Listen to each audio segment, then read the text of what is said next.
আছে, তার জন্য আবেগপ্রবণ ভাবে আমার আপনার বিভিন্ন রকমের কার্যকলাপ চলতে থাকে, সেগুলি আমি আপনি করি। তাই মুসলমান যুবক উম্মতের কাছে আমাদের বিনীত আবেদন যে আপনারা আসুন, আপনাদের ঈমানকে তৈরি করেন, ঈমানের উপরে মেহনত করেন। দেখবেন আল্লাহ তাবারক তাআলা আপনাদের দ্বারাতেই এই সমাজের কাজ নেবে। এই সমাজ আপনাদের ঈমানের বদৌলতে এই সমাজ আবার পুনরায় রুখে দাঁড়াবে। আজ ভাবতে অবাক লাগে, আজ ভারতবর্ষের মাটিতে দাঁড়িয়ে এমন কিছু ব্যক্তি রয়েছেন যারা ভারতবর্ষের পার্লামেন্টে দাঁড়িয়ে মুসলমানদের দিকে রক্তিম চোখে তারা তাকিয়ে থাকে যে মুসলমান বোধহয় এরা দেশদ্রোহী, এরা গাদ্দার, আরো অন্যান্য কিছু বলে থাকে। তো তাদেরকে আমরা বলতে চাই যে ভারতবর্ষের মাটি এটা আমাদের প্রিয় জন্মভূমি, এই দেশের মাটিতে আমরা বসবাস করছি এবং আগামী দিনেও এই দেশের মাটিতে বসবাস করে যাব ইনশাআল্লাহ। এর জন্য আমাকে আপনাকে নিজের ঈমানকে তৈরি করে এই জায়গাতে টিকে থাকতে হবে। মনে রাখবেন, এই ভারতবর্ষ যখন ভাগ হয়, এই ভাগ হওয়ার সময় একজনকে সবথেকে বেশি দায়ী করা হয়, তিনি হলেন মোহাম্মদ আলী জিন্নাহ। যে মোহাম্মদ আলী জিন্নাহ দেশটাকে ভাগ করেছে। আমরা মুসলমান বলে বলছি না, অবশ্যই তদানীন্তনকালে মোহাম্মদ আলী জিন্নাহ সবথেকে অনেক বড় শিক্ষিত মানুষ ছিলেন। তিনি লন্ডনের কোর্টে তিনি ব্যারিস্টারি পাশ করে এসেছিলেন এবং সেখানেই তিনি ওকালতি করতেন। তিনি মুসলমান ঘরের সন্তান ছিলেন, তাই বলে তিনাকে কটাক্ষ করছি না।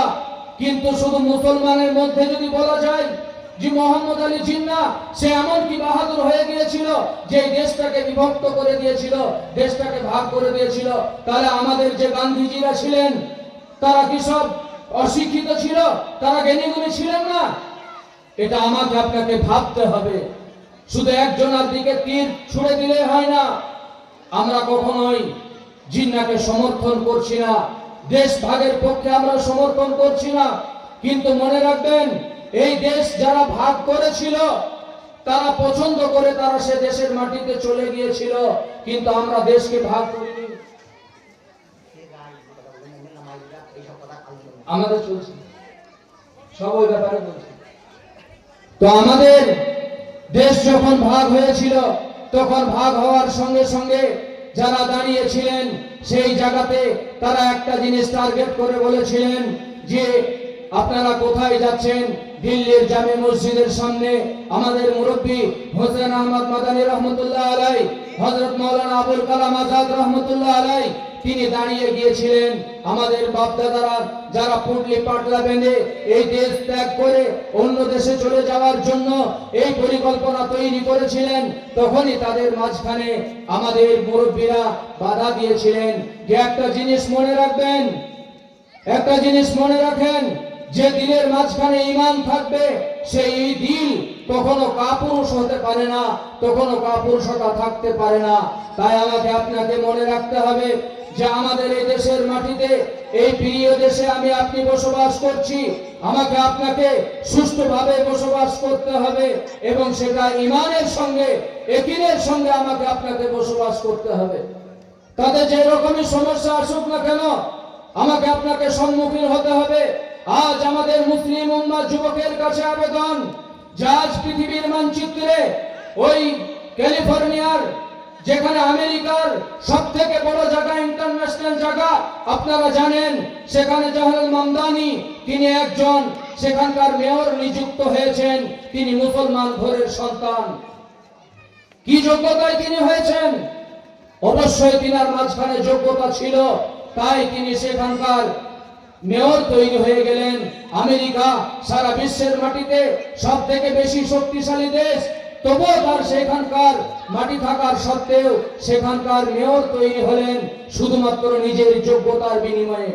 তাই আপনাদের কাছে বিনীত আবেদন জানাবো, বিশেষ করে আমাদের মুসলিম উম্মাহর যুবকের কাছে আবেদন যে আপনারা শিক্ষিত হন, আপনারা অন্যান্য জায়গা ছেড়ে দিয়ে এসে এক আল্লাহর উপরে ঈমান নিয়ে এসে নবী মুহাম্মদুর রাসূলুল্লাহ সাল্লাল্লাহু আলাইহি ওয়াসাল্লামের সুন্নাতকে আঁকড়িয়ে ধরে আপনারা ফিরে আসুন এবং ঈমানের পথ নিয়ে, আল্লাহর হুকুম নিয়ে এবং নবী মুহাম্মদুর রাসূলুল্লাহ সাল্লাল্লাহু আলাইহি ওয়াসাল্লামের সুন্নাত নিয়ে আপনারা চলুন, দেখবেন আল্লাহ তাবারক তাআলার সাহায্য সহযোগিতা আবার আপনাদের কাছে অবশ্যই ফিরে আসবে। এটা আমরা বিশ্বাস করি, আমরা বিশ্বাস করি। নালে কার ক্ষমতা ছিল এই ইংরেজদের সামনে দাঁড়িয়ে কথা বলার মতো শক্তি? এই ভারতবর্ষের মাটিতে তখন কারোর হয়নি। শুধুমাত্র আমাদের মতো এই দাড়িওয়ালা টুপিওয়ালারাই, শুধু মুসলমানেরা। আজ আপনি ইন্ডিয়ার গেটে চলে যান, সেখানে দেখবেন 58,000 শুধু মুসলমানের নাম সেখানে লেখা রয়েছে, যারা এই দেশকে স্বাধীন করার জন্য শুধু টিন টিন নয়, টন টন রক্ত দিয়ে তারা এই দেশকে স্বাধীন করেছিলেন। আজকে আমাদের দিকে রং চাগানি, যারা অন্তিম চোখে তাকানো সবসময়, যারা মুসলমান এরাই কাজ করে দিল।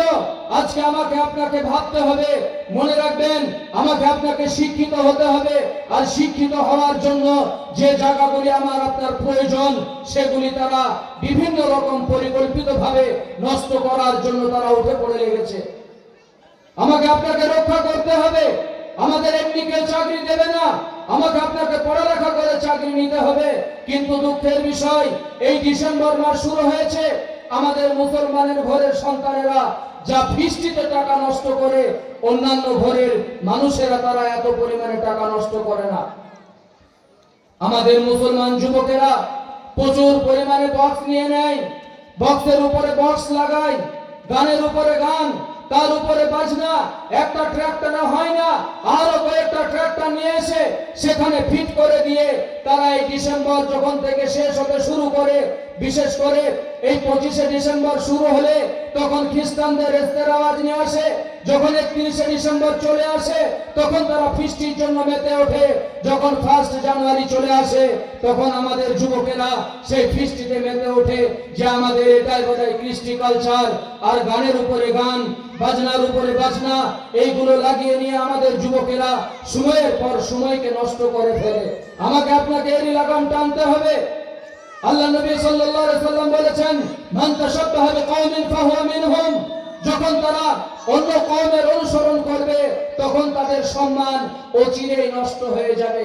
আজকে আমার আপনার ঠিক তাই, যে আমার আপনার নিজের অস্তিত্ব আমি আপনি ধরে রাখতে পারিনি। মুসলমানের যে অস্তিত্ব ছিল, মুসলমান সে অস্তিত্ব ধরে রাখতে পারেনি, যার কারণে বিভিন্ন জায়গায় আমাকে আপনাকে অনেকটাই নিচের দিকে নেমে আসতে হচ্ছে। আমার আপনার অনেক কিছু ক্ষতি হচ্ছে। এর জন্য দায়ী কিন্তু আমি আপনি। আমাকে আপনাকে লক্ষ্য রাখতে হবে যে আমাদের যুবকেরা যেন কেউ এরকম ভাবে এই গান বাজনার সঙ্গে জড়িত হয়ে তারা তাদের মূল্যবান সময়কে যেন নষ্ট না করে। তারা যেন আল্লাহর দিকে ফিরে আসে, আল্লাহর রাস্তার দিকে ফিরে আসে। এটা আমাদের মুসলমান যুবকের কাছে বিনীত আবেদন। আর সব থেকে বড় জিনিস হলো যে আল্লাহ নবী সাল্লাল্লাহু আলাইহি সাল্লাম পবিত্র জবানে বলেছেন, আল গিনা রিকাতুম মিনাজ জিনা। গান বাজনা হলো ব্যভিচারের পাত্র। আর সেই ব্যভিচারের পাত্র নিয়ে আজকে আমাদের সমাজ যেন হাহাকার মেচে রয়েছে। শুধু একটা গান বাজনা ফিস্টিতে নয়, একটা যদি বিবাহ শুরু হচ্ছে, এত পরিমাণে বক্স, এত পরিমাণে গান বাজনা যে আর টিকা যাচ্ছে না। আমাদের একটা সময় মানুষেরা বলতেন যে মৌলভী সাহেব আপনাদের কাছে পানি পড়া নিতাম, তো যার ছেলে হতো না তার পানি পড়াতে ছেলে হতো। আর এখন ইট পড়া নিয়ে আসলেও কারোর কোনো কাজে লাগে না। কেন লাগবে না? না লাগার কারণ রয়েছে যে আমার আপনার যে আমল চলে, আমি আপনি যেভাবে আমল চালাই, তাতে করে আমাদের ইমাম সাহেবেরও সেই পাওয়ার আর নেই। আপনি ধরে নেন আজকে আপনার সমাজে যদি গান বাজনা বাজে আর ইমাম সাহেব যদি বলেন যে আমি ওই বিয়ে পড়াতে যাব না, তো ইমাম সাহেবের মসজিদের চাকরি থাকবে না, তার মসজিদের চাকরি চলে যাবে। শুধু এখানেই ক্ষান্ত নয়, এত পরিমাণে বক্স, এত পরিমাণে গান, ইমাম সাহেব যদি মনে করেন যে আমি তাদের গান বাজনা শুনবো না, তবুও উপায় নেই, নামাজের সময়তেও গান বাজনা ঠিক চালু হয়ে যাবে আর সেখান থেকে তাকে গান বাজনা শুনতেই হবে। তো মহতারাম বুজুর্গ দোস্ত আজিজ, আপনাদের কাছে আবেদন করব যে আল্লাহ নবী সাল্লাল্লাহু আলাইহি সাল্লাম এই যে রোগের ব্যাপারে বলেছেন, এই রোগটা কিন্তু ক্যান্সার নয়, এই রোগটা হচ্ছে এইডস। এইডস রোগ, এইডস রোগ কিভাবে ছড়ায় আপনারা জানেন। পতিতালয়ের মধ্য দিয়ে এইডস রোগ সমাজে ছড়িয়ে পড়ে, জিনার মধ্য দিয়ে, ব্যভিচারের মধ্য দিয়ে এইডস রোগ যেমন সমাজে ছড়িয়ে পড়ে, সেরকম ভাবেই এই রোগটাও জাতীয় রোগ। এই রোগ যদি এখন আমি আপনি না নিয়ন্ত্রণে নিয়ে আসতে পারি, তাহলে আগামী দিন আমাদের সমাজ আরো খারাপের দিকে এগিয়ে যাবে। আমাদেরকে অনেক সময় মানুষেরা বলেন, মৌলভী সাহেব আমাদের ছেলের জন্য একটু তাবিজ দেন না, সে পড়াশোনা করতে পারে না, পড়ে না। কি করে সে পড়বে? 16 বছর বয়স, হাতে মোবাইল ভরে দিয়েছেন, আর মোবাইলে যা কিছু চালানোর সে চালাচ্ছে। শুধু তাই নয়, আমরা কখনো কখনো বলে থাকি যে আমাদের এক সময় বাপ দাদারা খেলা করতেন, তাদের কপালে বুট জুটতো না, এক বেলা খেত, এক বেলা না খেয়ে কাটাতো। টাকার মতো সমস্যা ছিল না, খাওয়ার মতো অর্থ ছিল না, তারা না খেয়ে কাটিয়ে দিত, খালি পায়ে ফুটবল মারতো, তো এ মাথা থেকে ও মাথা পৌঁছে যেত। আর এখন আপনার ছেলেকে ফুটবল কিনে দিয়েছেন, বুট কিনে দিয়েছেন, মারতে গিয়ে ফুতুস, সামান্য মেরে পৌঁছাতে পারে না। কেন? তার ভেতরে পুঁজি নেই। সে তো শুধু এমনি দেখেনি, ক্যাটরিনা কাইফকে উলঙ্গ অবস্থায় মোবাইলে দেখেছে, যার কারণে তার শরীরের সমস্ত পুঁজি শেষ হয়ে গিয়েছে। তাই আপনাদের কাছে আবেদন জানাবো যে আমাদের যুব সমাজকে এরই মাঝখানে নিয়ন্ত্রণে নিয়ে আসতে হবে, তাদেরকে ঠিক জায়গায় শিক্ষা দীক্ষার মধ্যে নিয়ে আসতে হবে। সেই জায়গাতে আমাকে আপনাকে নিয়ে চলতে হবে। এই ভারতবর্ষের মাটিতে আমাদের ঘরের সন্তানদের উচ্চ জায়গায় পৌঁছানোর প্রয়োজন রয়েছে। আজ WBCS অফিসারের প্রয়োজন রয়েছে, DMMPর প্রয়োজন রয়েছে, MLMP হওয়ার প্রয়োজন রয়েছে। আমাদের যুবকেরা, আমাদের মুসলিম উম্মার যুবকেদের প্রয়োজন, ইমানদারদের প্রয়োজন। যদি তারা আজকে সেটা অর্জন করতে পারে, অবশ্যই আমাদের কওমের জন্য, আমাদের জাতির জন্য অবশ্যই সেটা ভালো হবে। আর যদি সেটা না হয়, তাহলে আমাদেরকে পিছিয়ে পড়া ছাড়া আর কোনো অপশন আমার আপনার জন্য থাকবে না। পিছিয়ে পড়া ছাড়া আর কোনো জায়গা থাকবে না, আমাকে আপনাকে অটোমেটিক পিছিয়ে যেতে হবে। তাই আসুন আমাদের ঘরের সন্তানদের শিক্ষা দীক্ষা থেকে শুরু করে সমস্ত জায়গাতে আমি আপনি মেহনত করি, যার কারণে তাদের মাঝখানে শিক্ষা ফিরে আসুক। শিক্ষা ফিরে আসলে অবশ্যই দেখবেন এই ভারতবর্ষের মাটিতে আমরা বুক চিতিয়ে, বুক ফুলে আমরা চলাফেরা করতে পারবো। শুধু তাই নয়, এই ভারতবর্ষকে স্বাধীনতার জন্য অনেক ইতিহাস আছে, যে ইতিহাসগুলো আজকে সঠিক জায়গাতে নেই, যার কারণে আমাদের অমুসলমান ভাইরা, আমাদের RSS এরা, বিশ্ব হিন্দু পরিষদের কর্মীরা, তারা মনে করে মুসলমানেরা শুধু দেশদ্রোহী তৈরি করেছে, এরা বোধহয় দেশের জন্য কিছু করেনি। তো তাদের সম্মুখে আমরা দুটো ইতিহাস উপস্থাপন করতে চাই। আপনারা জানেন আমাদের 2011 সালে দেশের প্রাক্তন রাষ্ট্রপতি শ্রী প্রণব মুখার্জি, তিনি একটি 2011 সালে ডাক টিকিট প্রকাশ করেছেন, যেটার নাম ছিল silk letter movement. Silk letter movement এই রেশমি রুমাল আন্দোলন, যেটা ইতিহাসের মধ্যে বড় ভূমিকা রাখে। সেই রেশমি রুমাল আন্দোলনের যিনি নেতৃত্ব দিয়েছিলেন হযরত মাওলানা উবাইদুল্লাহ সিন্দি রহমাতুল্লাহ আলাইহি, তিনি একসময় অমুসলমান ঘরের সন্তান ছিলেন। তিনি মুসলমান ঈমান কবুল করে দারুল উলুম দেওবন্দের শিক্ষকের হাতে হাত দিয়ে তিনি ইসলাম কবুল করে এই দেশকে স্বাধীন করার জন্য 24টা বছর আউট অফ ইন্ডিয়া, ইন্ডিয়ার মাটির বাইরে তিনি কাটিয়ে এসেছিলেন। তখন সেই রাশিয়ার পার্লামেন্টে দাঁড়িয়ে সেই রাশিয়াতে 24টা বছর কাটিয়েছিলেন। তদানীন্তনকালে কোন রাজনৈতিক লোকেদেরকে, কোন বিশ্ব হিন্দু পরিষদের লোকেদেরকে কাউকে খুঁজে পাওয়া যায়নি।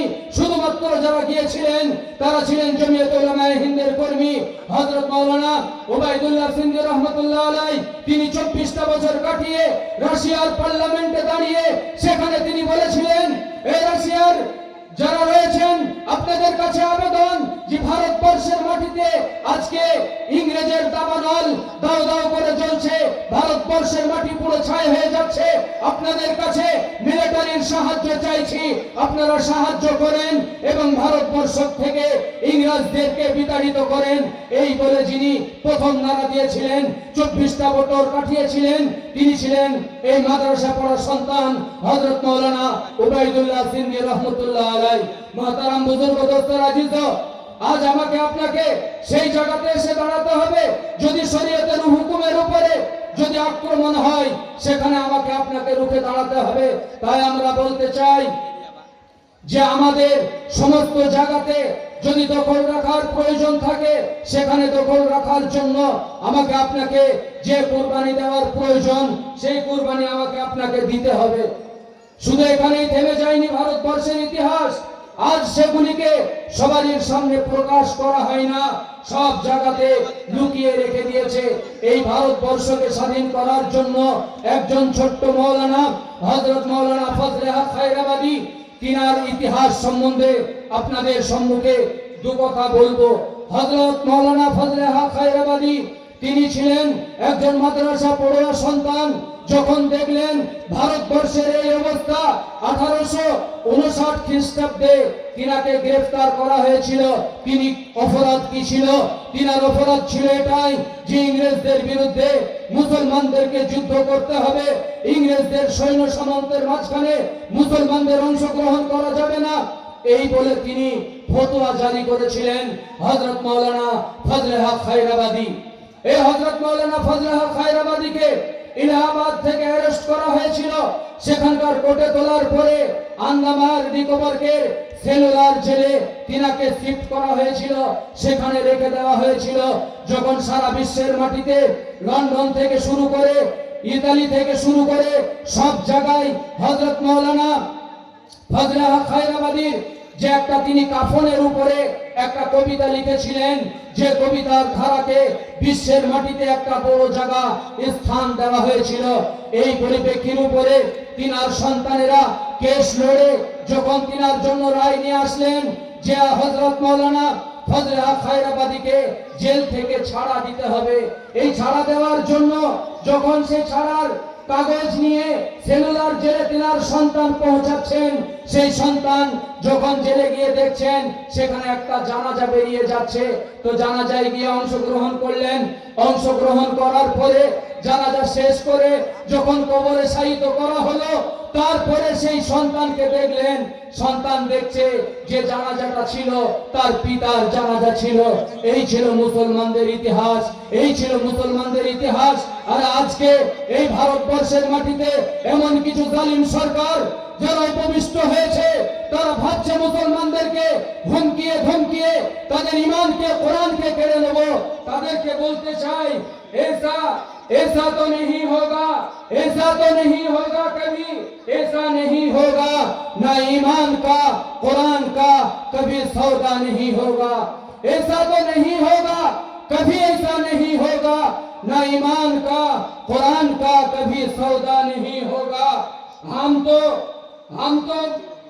सौदा नहीं होगा, हमें तुम कत्ल कर दो, हमें तुम कत्ल कर दो, मुझे मंजूर है शौक से, हमें तुम कत्ल कर दो, शौक से मंजूर है, लेकिन कुरान और ईमान का कोई शरीयत का हुक्म लेकर तुम चलोगे तो कभी सौदा नहीं होगा। जो बोलूं इंशाअल्लाह। आज के আপনারা ভারতবর্ষের মাটিতে দেখেছেন যে আমাদের একজন মুখ্যমন্ত্রী, তিনি আমাদের মা বোনের ইজ্জত নিয়ে তিনি নিকাব টেনেছেন। এর জন্য আমরা জোরদার প্রতিবাদ জানাচ্ছি। আগামী দিন প্রয়োজন পড়লে বিহারের মাটিতে গিয়ে ইনশাআল্লাহ এর প্রতিবাদ জানিয়ে আসবো। আমাদের অনেক মুসলমান ভাইরা, অনেক বোনেরা মুখ খুলেছেন যে এটা কখনোই করা তার জন্য কাম্য হয়নি। তিনি একজন দেশের বড় উচ্চপদস্থ আধিকারিক, তিনি একটা বড় রাজ্যের মুখ্যমন্ত্রী, তিনার বয়স হয়েছে, কিন্তু তিনি বলতে পারতেন যে মা তুমি নিকাবটা হটিয়ে নাও, এ কথা তিনি ব্যবহার না করে নিজের হাতের দ্বারাতে আমাদের বোনের নিকাবকে টেনে নিয়েছে, তিনি ছিনিয়েছেন। এর জন্য আমরা ধিক্কার জানাচ্ছি। অবশ্যই এই ব্যাপারে যদি আপনি ক্ষমা না চান, আপনার পদত্যাগের আমরা দাবি করছি ইনশাআল্লাহ। নারায়ে তাকবীর, আল্লাহু আকবার, নারায়ে তাকবীর। আল্লাহু আকবার। মহতারাম বুজুর্গ, দোস্ত আজিজ, এই ব্যাপারে আমাকে আপনাকে সচেতন হতে হবে। আজ আমার আপনার মা বোনের ইজ্জত নিয়ে কেউ কোনো সময় কোন জিনিসই করবে, সেটা আমরা কখনোই বরদাস্ত করতে পারবো না। এটাই হলো আমার আপনার ঈমান, এটাই হলো আমার আপনার বিশ্বাস। শুধু সেটা মুসলমান বলে বলছি না, যদি অমুসলমান বোনের ইজ্জত নিয়েও যদি কেউ কোনো জায়গায় এরকম ভাবে খেলে, অবশ্যই তার জন্য আমরা এর প্রতিবাদ জানাবো। আপনি মুখ্যমন্ত্রী, আপনার অবশ্যই উচিত ছিল যে আপনার দ্বারাতে এতগুলা দেশের নাগরিক, পুরো আপনার দেশের রাজ্যের এতগুলা নাগরিকের মানসিকতা কি তৈরি হতে পারে, এটা আপনার অবশ্যই চিন্তা করার প্রয়োজন ছিল। আপনি মনে রাখবেন, আপনি বড় পদে বসে রয়েছেন, অবশ্যই আপনার এই ব্যাপারে ধ্যান রাখা প্রয়োজন। এই ব্যাপারে অবশ্যই আপনার ধ্যানের প্রয়োজন রয়েছে। তাই আসুন আমরা নিজেদের অধিকারকে ফিরিয়ে নেওয়ার জন্য, নিজেদের অধিকারকে টিকিয়ে রাখার জন্য যখন যেরকম প্রয়োজন আমাকে আপনাকে সেই কাজ করতে হবে। যদি কেউ রক্তিম চোখে তাকায়, যদি আমাদের দিকে চোখ তুলে তাকায়, তার জন্য আমাকে আপনাকে এর প্রতিবাদ করে আসতে হবে। আমাকে আপনাকে শিক্ষিত হতে হবে। এর জন্য আমার আপনার শিক্ষার প্রয়োজন রয়েছে। তাই আসুন মুসলমান যুব সমাজের কাছে বিনীত আবেদন, আপনারা পড়াশোনা করুন, ভালোভাবে শিক্ষিত হন, শিক্ষার মানদণ্ডে পৌঁছান। আমাদের বিডিওর প্রয়োজন, আমাদের এসডিওর প্রয়োজন, আমাদের মা বোনেদের ডাক্তার শিক্ষার প্রয়োজন।